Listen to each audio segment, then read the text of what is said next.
گرامی قدر خواتین و حضرات، آج کے ہمارے اس جلسے کی صدارت استاذ محترم جناب حضرت مولانا مفتی راشد حسین ندوی دامت برکاتہم قاضی شہر رائے بریلی فرما رہے ہیں۔ ہمارے اور آپ کے لیے بڑی مسرت و شادمانی کا موقع ہے کہ ہمارے مقرر خصوصی جناب حضرت مولانا توقیر عالم صاحب ندوی دامت برکاتہم بھی تشریف لا چکے ہیں اور دیگر علماء اکرام ہمارے اس اسٹیج کی زینت بنے ہوئے ہیں۔ انشاءاللہ العزیز ہمارے اس جلسے کی فہرست طویل ہے۔ ہم سب سے پہلے استاذ محترم جناب حضرت مولانا مفتی راشد حسین ندوی دامت برکاتہم سے صدارتی خطاب کے لیے درخواست کرتے ہیں کہ جناب والا تشریف لائیں اور اپنے صدارتی خطاب سے ہم سامعین کو مستفیض فرمائیں۔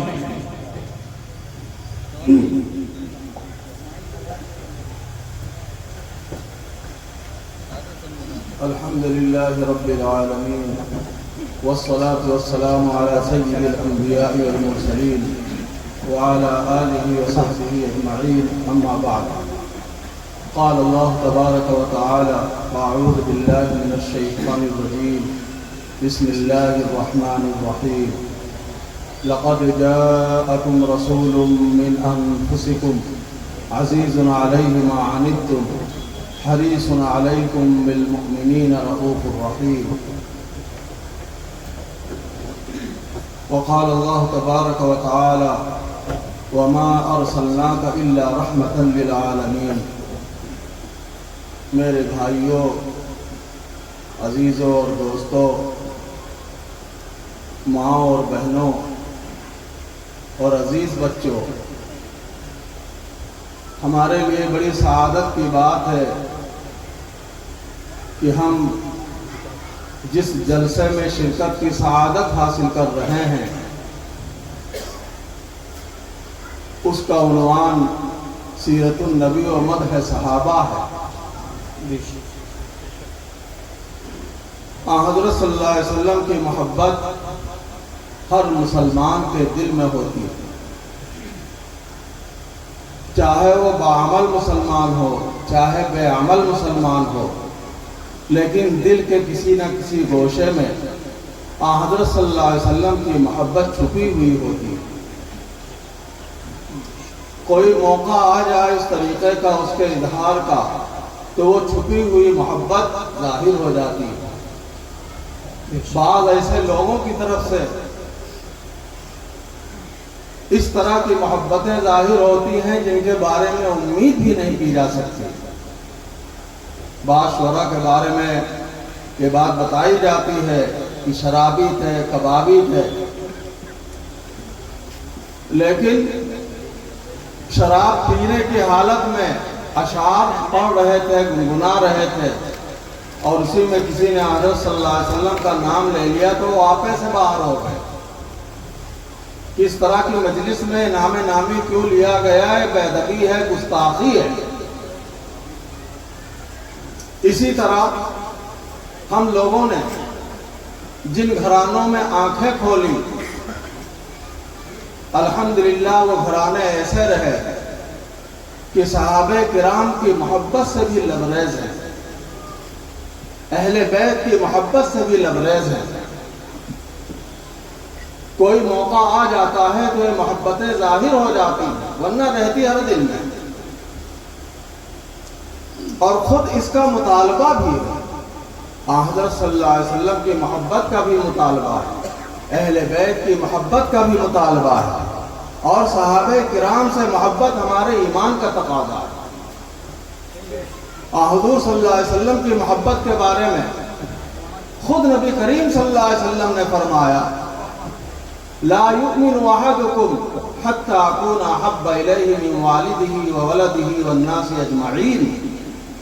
تم میں سے کوئی اس وقت تک مومن نہیں ہو سکتا، اس کا ایمان مکمل نہیں ہو سکتا جب تک میں اس کے نزدیک اس کے ماں باپ سے زیادہ اور تمام لوگوں سے زیادہ محبوب نہ بن جاؤں۔ اہل بیت کی محبت کے بارے میں خود قرآن مجید میں تذکرہ ہے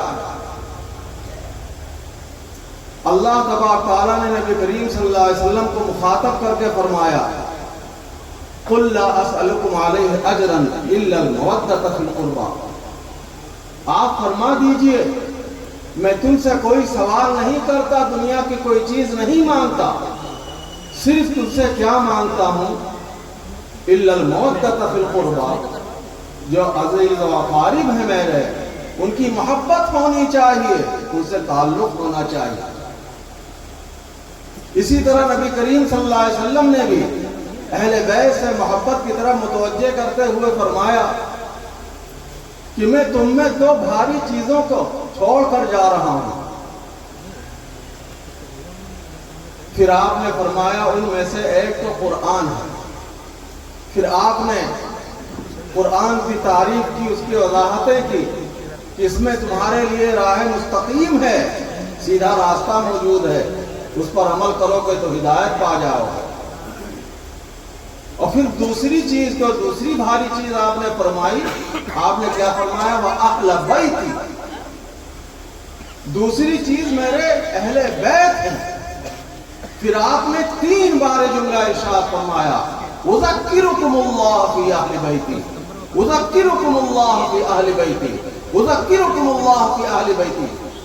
جب کسی بات کو تاکید سے آپ صلی اللہ علیہ وسلم کو فرمانا ہوتا تھا تو اس کو 3 بار دہرایا کرتے تھے۔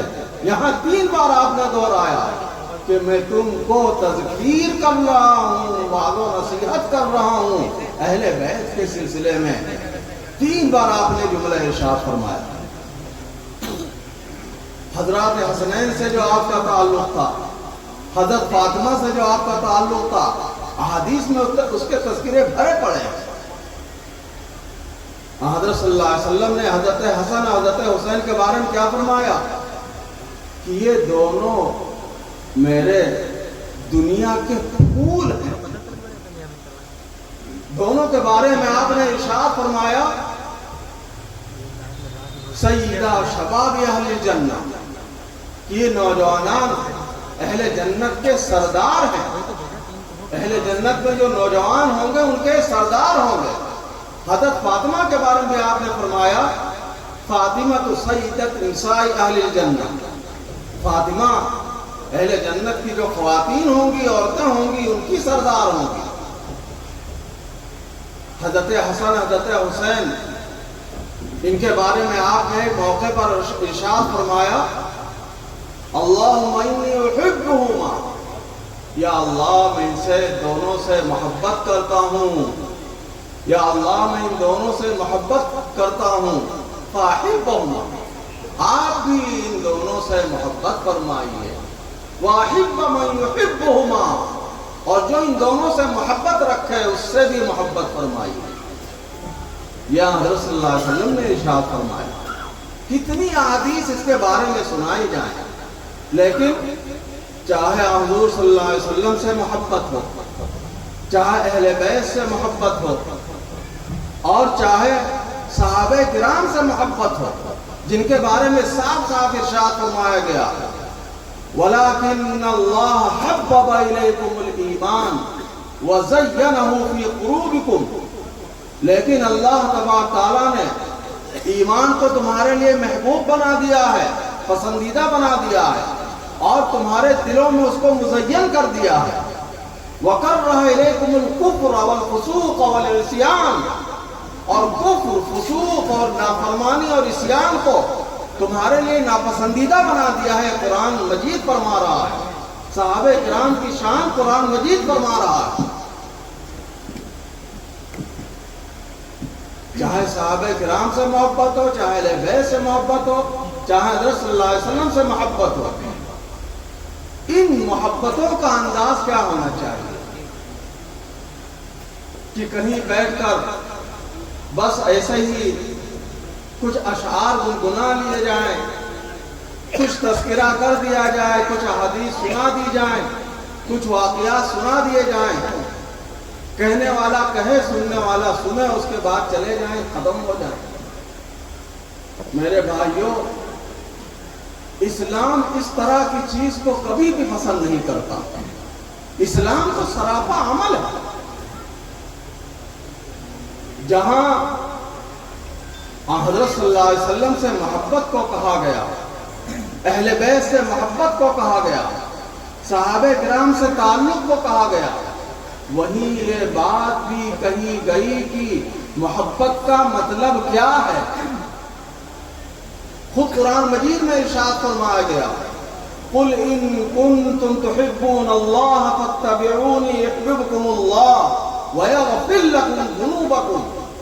اگر تم لوگ اللہ سے محبت کرتے ہو، آپ فرما دیجئے کہ اگر تم لوگ اللہ سے محبت کرتے ہو تو میری اتباع کرو۔ اتباع کرنی پڑے گی، اتباع کرنی پڑے گی۔ حضرت صلی اللہ علیہ وسلم کے اعمال کو ہمیں دیکھنا پڑے گا، اہل بیت کے اعمال کو ہمیں دیکھنا پڑے گا، صحابہ کرام کے اعمال کو ہمیں دیکھنا پڑے گا۔ صرف محبت رٹ لینے سے کام چلنے والا نہیں ہے، عمل کرنا پڑے گا۔ حضرت صلی اللہ علیہ وسلم جو پیغام لے کر آئے تھے، جس کے لیے آپ نے اتنی قربانیاں دی، آپ اگر چاہتے تو بچپن ہی سے مکہ والوں کو محبوب تھے، محبوب بنے رہتے ابھی تک، لیکن ان کی محبوبیت کے بجائے ان کی نفرت کو آپ نے قبول کیا۔ مکہ آپ کو چھوڑنا پڑا، کس چیز کے لیے؟ اس اسلام کے لیے۔ لیکن میرے بھائیوں، ابھی آپ انشاءاللہ بیانات سنیں گے، ان میں تفصیلات آئیں گی، میں تو مختصراً بات عرض کر رہا ہوں۔ اگر ہم اپنا جائزہ لیں تو ہمارا جو انداز ہونا چاہیے محبت کا، جس طرح ہم سے مطالبہ تھا، وہ والی محبت نہیں ہے ہمارے اندر۔ ہر مسلمان کے دل میں محبت ہے، لیکن عمل سے اس محبت کا ظہور نہیں ہے۔ اگر عمل سے محبت کا ظہور ہوتا تو صرف عبادات ہی نہیں، نماز، روزہ، حج اور زکوٰۃ کی نہیں، تمام چیزوں میں حضور صلی اللہ علیہ وسلم کی اتباع ہوتی، اہل بیت کی اتباع ہوتی، صحابہ کرام کی اتباع ہوتی۔ حضرت صلی اللہ علیہ وسلم نے پڑوسیوں کے بارے میں کس طرح کے احکام دیے؟ آپ صلی اللہ علیہ وسلم نے یہاں تک فرمایا کہ تم میں سے کوئی شخص اس وقت تک مومن نہیں ہو سکتا جب تک اس کا پڑوسی اس کے مضر اثرات سے محفوظ نہ ہو جائے۔ آپ نے فرمایا من کان یؤمن باللہ والیوم الآخر، جس کا اللہ پر ایمان ہو اور آخرت کے دین پر ایمان ہو، فلا یؤذی جارہ، وہ اپنے پڑوسی کو اذیت نہ دے۔ حضرت صلی اللہ علیہ وسلم نے فرمایا، خود عمل کر کے دکھلایا، صحابہ کرام نے بھی اور بیت نے بھی عمل کر کے دکھلایا۔ لیکن ہم اپنی زندگی کا جائزہ لیں، اپنے اعمال کا جائزہ لیں، کیا واقعی ہم اس طرح کا خیال کرتے ہیں؟ یہاں یہ بھی نہیں کہا گیا کہ مسلمان پڑوسی کا، یہ بھی نہیں کہا گیا کہ پڑوسیوں میں سے جو عزیز و اقارب ہوں ان کے بارے میں بات کہی جا رہی ہے۔ مطلقاً ایک بات کہی ہے کہ پڑوسی کیسا بھی ہے، مومن ہو یا کافر ہو، ہندو ہو یا مسلمان ہو، رشتہ دار ہو یا ہمارا رشتے کے طور پر کوئی تعلق نہ ہو، سب کے بارے میں بات ارشاد فرمائی گئی کہ اپنے ضرر سے اس کو محفوظ رکھنا ضروری ہے، کوئی ضرر اس کو پہنچنے نہ پائے۔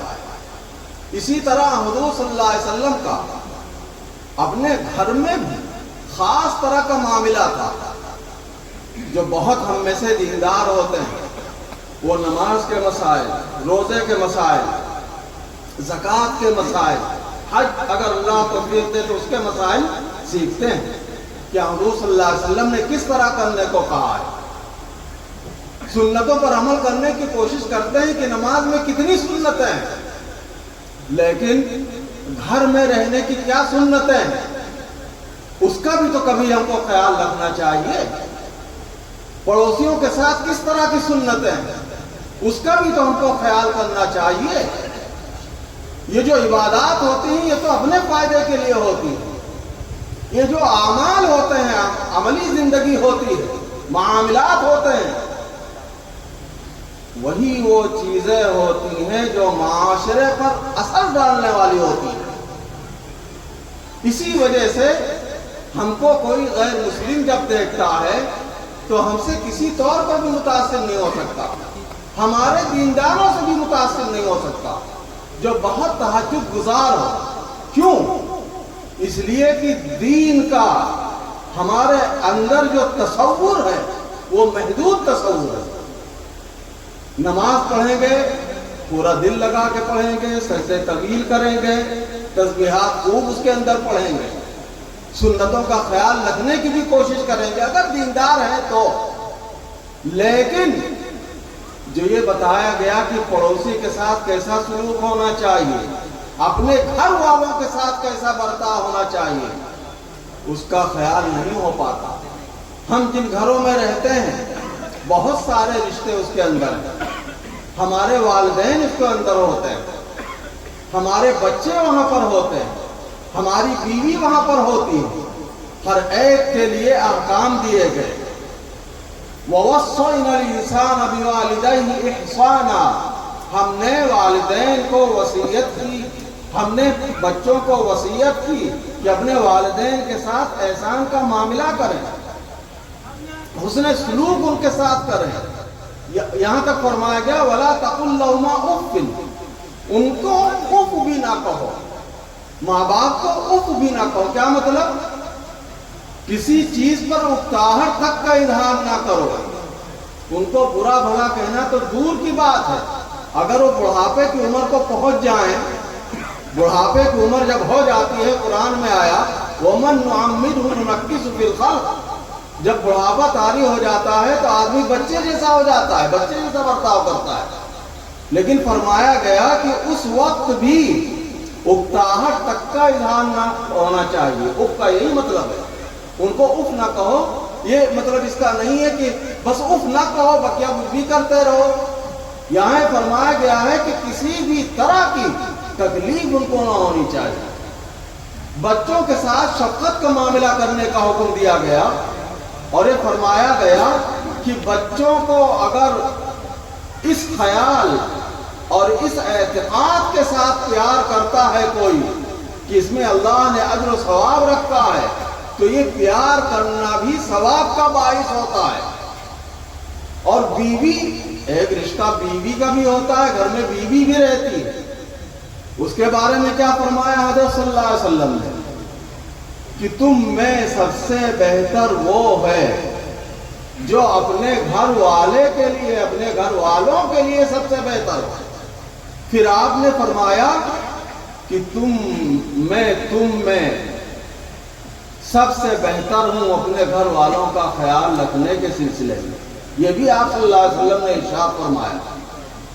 تو میرے بھائیوں، اگر محبتوں کا یہ انداز ہوتا ہمارا، صحابہ کرام سے محبت کا، اہل بیت سے محبت کا، حضور صلی اللہ علیہ وسلم سے محبت کا، کہ آپ جو پیغام لے کر آئے تھے جس کے وجہ سے ہمارا معاشرہ مثالی معاشرہ ہو جاتا، الگ نظر آتا، اگر یہ انداز ہوتا تو میں سچ بتاتا ہوں کہ یہاں پوری دنیا میں، صرف ہمارے ملک میں نہیں، پوری دنیا میں کوئی غیر مسلم نہ بچتا۔ لیکن ہم نے محدود کر لیا دین کو دوسری قوموں کی طرح صرف عبادات اور چند رسوم میں، اور اس کا نتیجہ یہ ہے کہ ایک مسلم اور ایک غیر مسلم میں معاملات میں کوئی فرق نظر نہیں آتا، بلکہ بعض اوقات افسوس کے ساتھ کہنا پڑتا ہے کہ بعض اوقات مسلم کا برتاؤ غیر مسلم سے بھی زیادہ برا نظر آتا ہے۔ اس طرح کی صورتحال پیدا ہو جاتی ہے۔ اسی وجہ سے جو اثر ہونا چاہیے تھا کہ ہم کو دیکھ کر لوگ متاثر ہوتے، وہ کیسے متاثر ہو سکتے ہیں؟ یاد رکھیے کہ ہماری نمازوں سے کسی کے اوپر کوئی اثر پڑنے والا نہیں، ہمارے روزوں سے کسی کے اوپر کوئی اثر پڑنے والا نہیں، زکوٰۃ کی ادائیگی محدود معاملہ ہوتا ہے، اس سے بھی کوئی اثر پڑنے والا نہیں، حج کو تو کوئی دیکھتا ہی نہیں، اس سے بھی کوئی اثر پڑنے والا نہیں. کیوں؟ اس لیے کہ دوسری قوموں کا آپ جائزہ لیں تو یہ رسوم کے طور پر اس سے کہیں زیادہ محنت کرتے ہیں. ابھی جب یہ میلہ چل رہا تھا الہ آباد میں، اسی وقت کیا معاملہ تھا؟ کسی کے بارے میں معلوم ہوا کہ وہ ہاتھ اٹھائے ہوئے ہیں، سالوں ہو گئے وہ ہاتھ اٹھا ہوا ہے، اس کو کچھ عبادت وغیرہ سمجھ رہے ہیں، اپنے قرب الہی کو ذریعہ سمجھ رہے ہیں، اپنے اعتقاد کے مطابق وہ ہاتھ اٹھائے ہوئے ہیں. ہم سے تو ہمارے اسلام نے اس طرح کی کسی چیز کا مطالبہ بھی نہیں کیا جو ہمارے لیے برداشت کرنا مشکل ہو رہا. تو خود سوچئے، خود جائزہ لیجئے، سوچئے اچھی طریقے سے کہ جن کے یہاں اس طریقے کی صورتحال ہو کہ کسی نے کئی سال ہو گئے زمین میں پیر نہیں رکھے، کوئی ایسا ہو گیا کہ وہ کانٹوں پر سو رہا ہے، کوئی ایسا ہے جو بالکل بھبوت مل کے ٹہل رہا ہے، چاہے وہ گرمی ہو چاہے سردی ہو، کچھ پہن نہیں رہا ہے. ان کے اوپر ہماری نماز سے کیا فرق پڑے گا؟ ہمارے روزے سے کیا فرق پڑے گا؟ ہماری عبادتوں سے کیا فرق پڑے گا؟ یہ تو بہت محدود معاملہ رہتا ہے اس کا. اس سے ان کے اوپر میرے بھائیوں کوئی اثر نہیں پڑے گا. اثر کب پڑتا؟ جب ہمارے معاملات وہ اچھے دیکھتے کہ ایک مسلمان کبھی جھوٹ نہیں بولتا، کچھ بھی ہو سکتا ہے لیکن وہ جھوٹ نہیں بولے گا. ایک مسلمان ناپ تول میں کمی کسی حالت میں نہیں کرے گا، کچھ بھی ہو جائے کسی سن لو کہ یہ مسلمان ہے، ناپ تول میں اس کے ہاں کمی ہو ہی نہیں سکتی. اس لیے کہ قرآن نے اس سے منع کر دیا، حدیث میں اس سے منع کر دیا گیا، اس کے لیے ہدایات سختی کے ساتھ دی گئی. اگر یہ ہوتا تب ان کے اوپر کچھ اثر پڑتا. اب آپ دیکھیے یہاں کے قوانین میں کیا ہے، جتنے بھی عورتوں کے حقوق تھے وراثت کے سلسلے میں یہاں بالکل محروم رکھا گیا. یہاں کے قوانین تک میں وہی موجود ہے کہ اگر وراثت کی زمین ہے تو اس میں عورتوں کا کوئی حق نہیں ہوگا. یہ یہاں پر موجود ہے.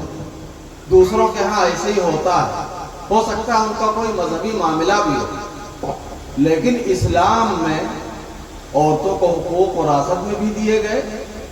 ماں کا حق رکھا گیا، کبھی اس کا تہائی حق رکھا گیا، کبھی اس کا چھٹا حق رکھا گیا. بیٹی کو حق دیا گیا، کبھی اس کو آدھا مل جاتا ہے، کبھی 2/3 مل جاتا ہے، اور کبھی بیٹے کو ڈبل اور بیٹی کو آدھا ملتا ہے. اس طریقے سے موجود ہے. اسی طرح بیوی کا بھی حق رکھا گیا. بیوی کو کبھی 8واں حصہ ملتا ہے، کبھی 1/4 حصہ ملتا ہے. قرآن مجید کے اندر آیات میں موجود ہے. لیکن ہم اس طرح متاثر ہوئے کہ جس طرح سب کر رہے ہیں اسی طرح ہم بھی کرنے لگے. کوئی پتہ بھی نہیں لگاتا کہ وراثت کے سلسلے میں اسلام نے کیا ہدایات دی. حالانکہ اتنی سخت اس کے بارے میں بات کہی گئی. جہاں وصیت کے پورے احکام بتائے گئے وہاں احکام بتانے کے بعد کہا گیا وَمَن يَعْصِ اللَّهَ وَرَسُولَهُ وَيَتَعَدَّ حُدُودَهُ يُدْخِلْهُ نَارًا خَالِدًا فِيهَا وَلَهُ عَذَابٌ مُهِينٌ. پوری آیت میراث بیان کی گئی، اس میں ہر ایک کے کیا حصے ہوں گے ان کو کھول کھول کے بیان کیا گیا کہ فلاں کا یہ حق، فلاں کا یہ حق، فلاں کا یہ حق. اس کے بعد فرمایا گیا کہ جو اللہ رسول کی نافرمانی کرے اور اس کے حدود کی خلاف ورزی کرے تو اللہ تبارک تعالیٰ اس کو ہمیشہ کے لیے جہنم میں ڈال دے گا، اور اس کو تحقیر والا ذلت والا عذاب اس کو ہوگا. یہ فرمایا گیا. اب اگر ہم کو اللہ اور اس کے رسول سے، اہل بیت سے، صحابہ کرام سے سچی اور پکی محبت تھی تو ہم کو چاہیے تھا کہ دوسروں سے متاثر ہوئے بغیر وراثت کا جو قانون بتایا گیا ہے اس کو نافذ کرتے، اس کے لیے کوشش کرتے. جیسے اپنے بہت سارے حقوق کے لیے ہم جلوس نکالتے ہیں، اس کے لیے حکومت سے مطالبہ کرتے، تو سب پوچھتے کہ بھائی یہ کون لوگ ہیں جو عورت کے حقوق کے لیے اتنا بے چین ہے، اتنا پریشان ہے. ان کے ہاں یہ چیز ہے نہیں. جب ہم کو اس طرح کرتے دیکھتے تو کچھ اثر بھی ہوتا. لیکن ہوتا کیا ہے؟ ہم میں سے ہر ایک جانتا ہے کہ کیا ہوتا ہے۔ زمین اور مکان وغیرہ کے معاملات میں جس طرح دوسروں نے کر رکھا ویسے ہم نے بھی کر رکھا ہے، تو کیا اثر ہوگا؟ جن چیزوں سے اثر ہو سکتا تھا، اسلام کا پیغام دوسروں تک پہنچ سکتا تھا، وہ تو سب ہم نے چھوڑ ہی رکھا ہے۔ اسی لیے کوئی اثر میرے بھائیوں نہیں ہو پا رہا۔ پوری بات عرض کرنے کا خلاصہ یہ ہے کہ نبی اکرم صلی اللہ علیہ وسلم کی محبت میں جلسہ ہو رہا ہے، بالکل اس طریقے کے جلسے ہونے چاہیے۔ محبت کا تقاضا بھی ہے اور ہم سے اس کا مطالبہ بھی ہے۔ حضور صلی اللہ علیہ وسلم سے بھی محبت ہو، اہل بیت سے بھی محبت ہو، صحابہ کرام سے بھی محبت ہو، لیکن محبت کا مطلب صرف یہ نہیں ہے کہ محبت رٹ لیا جائے اور چپکے سے کہیں بیٹھ جائے آدمی، بلکہ محبت صحیح محبت وہ ہے کہ جو پیغام انہوں نے ہم تک پہنچایا ہے اس پیغام کو ہم عام کریں، جو ہم کو پیغام دیا گیا ہے وہ اپنے تک محدود نہ رکھیں، عملی طور پر دوسروں کے سامنے رکھیں کہ یہ امتیاز بخشا گیا ہے اسلام کو، اسلام میں یہ امتیازی احکام دیے گئے ہیں جس سے وہ تمام قوموں سے الگ ہو جاتے ہیں۔ تو یہی ہے اس پوری بات کا خلاصہ۔ زیادہ لمبی بات نہیں کرتے، ابھی کئی حضرات کے بیانات ہونے ہیں انشاءاللہ۔ بس اللہ سے دعا کرتے ہیں کہ آپ کو بھی توفیق دے ان تمام احکام پر عمل کرنے کی، اور کہنے والے کو بھی توفیق دے ان تمام احکام پر عمل کرنے کی۔ وآخر دعوانا الحمدللہ رب العالمین۔ جزاک اللہ احسن الجزاء۔ ہم اور آپ حضرت مولانا مفتی راشد حسین ندوی دامت برکاتہم سے صدارتی خطاب مستفیض فرما رہے تھے۔ گویا کہ آپ کے خطاب کا خلاصہ یہی ہے کہ محمد کی محبت دین حق کی شرط اول ہے۔ صلی اللہ علیہ وسلم، محمد کی محبت دین حق کی شرط اول ہے، اسی میں ہو